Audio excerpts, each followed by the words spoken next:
Hi friends, welcome to Stu Smart Workshop. இன்னைக்கு வந்து Jikki machine operating பற்றி பார்க்கலாம். ஒருத்தர் கமெண்ட் பாக்ஸில் கேட்டிருந்தாங்க எப்படி இதை ஆப்ரேட் பண்ணுறதுன்னு.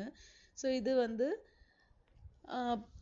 On and half பட்டன்னு. ஸோ நம்ம ஒயர் வந்து கனெக்ட் பண்ணிவிட்டு அதுக்கப்புறமா நம்ம ஸ்டிச்சிங்க்கு உட்காரும் போது ஆன் பண்ணிவிட்டு உட்காரலாம். இது வந்து நம்மளுக்கு ஃபுட் பெடல் ப்ரெஸ் பண்ணுறதுக்காக. ஸோ நம்ம இங்கே வந்து எவ்வளோ நம்மளுக்கு ஸ்டிச்சிங்கோட ஃபாஸ்ட்டாக இல்லை ஸ்லோ எப்படி நம்ம வேணும் அதுக்கு தகுந்த மாதிரி நீங்கள் ப்ரெஸ் பண்ணி ஸ்டிச் பண்ணிக்கலாம். அதுக்கப்புறமா இங்கே வந்து இது ஃபுட்டோட லிஃப்டிங்காக பாருங்கள். இது நான் புஷ் பண்ணோன்னே ஃபுட் லிஃப்ட் ஆகுது.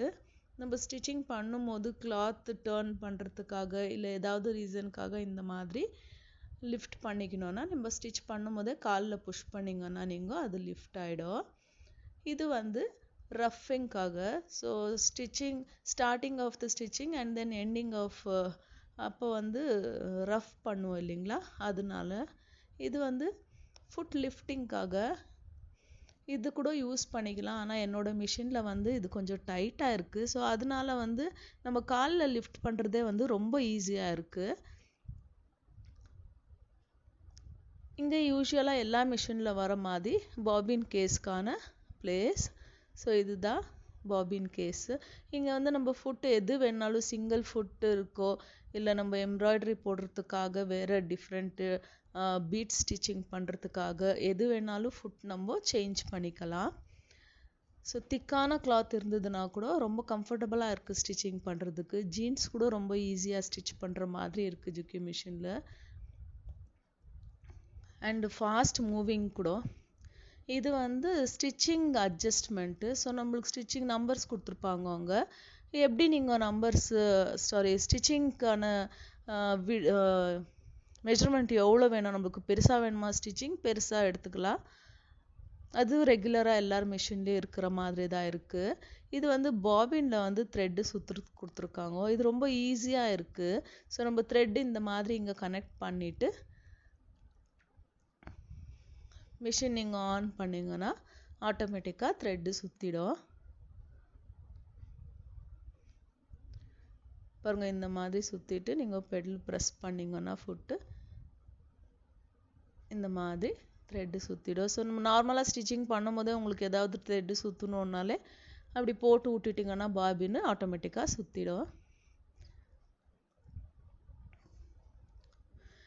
பெரிய த்ரெட்டு யூஸ் பண்ணிங்கன்னா த்ரெட்டோட ரோலு இந்த மாதிரி இங்கே போட்டுக்கோங்க.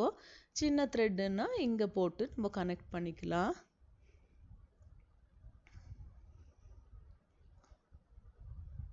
கமெண்ட் பாக்ஸில் ஒருத்தர் கேட்டிருந்தாங்க ஜிக்கி மிஷின் ஆப்ரேட்டிங்காக, அதனால தான் நான் இந்த வீடியோ போட்டேன். ரொம்ப நல்லா இருக்குது. ஃபாஸ்ட் மூவிங்கு, ரொம்ப ஃபாஸ்ட்டாகவும் ஃபினிஷ் பண்ணலாம் நம்மளோட ஸ்டிச்சிங்கு. ரொம்ப நல்லா இருக்குது மிஷின், இந்த ஜிக்கி மிஷின். நம்ம ஃபுட்டு வந்து சேஞ்ச் பண்ணிக்கலாம் இதில். அதுக்கப்புறமா ஆயில் ஃபில்லிங்கு. யூஸ்வலாக நம்ம எல்லா மிஷின்லேயும் ஆயில் நம்ம போடுவோம் இல்லைங்களா மேலே, அந்த மாதிரி போடாமல் இங்கே பாட்டமில் வந்து நீங்கள் ஃபில் பண்ணிடணும். ஒரு 1 லிட்டர் இல்லை 1/2 லிட்டர் ஆயில் நீங்கள் ஃபில் பண்ணி விட்டுட்டிங்கன்னா ஆட்டோமேட்டிக்காக அது மூவிங்கில் எல்லா பிளேஸுக்குமே ஆயில் ஸ்ப்ரெட் ஆகிடும். ஸோ எக்ஸ்ட்ரா நீங்கள் டாப்பில் எல்லாம் போட வேண்டிய அவசியமே இருக்காது. இங்கே வந்து பாட்டமில் மோட்டர் இருக்குது. ஸோ மோட்டர்கிட்ட வந்து கீழே நம்ம ஃபுட்டு ப்ரெஸ்ஸிங்காக 2 அட்ஜஸ்ட்மெண்ட் கொடுத்துருக்காங்க. ஸோ 2ல் வந்து ஒரு சைடு நான் ஃபஸ்ட்டு ஹோலில் போட்டிருந்தேன். அங்கே வந்து லாங் ப்ரெஸ் பண்ண வேண்டியதாக இருந்தது. ஸோ ஸ்டிச் பண்ணும்போது ரொம்ப லாங் ப்ரெஸ் பண்ண வேண்டியதாக இருந்தது. அதனால தான் நான் இப்போ வந்து செகண்ட் ஹோலில் போட்டிருக்கேன். ஸோ அது சின்ன ஒரு ப்ரெஸ் பண்ணாலே வந்து ஃபாஸ்ட்டாக மூவ் ஆகிடுது. ஸோ ரொம்ப கம்ஃபர்டபுளாக இருக்குது.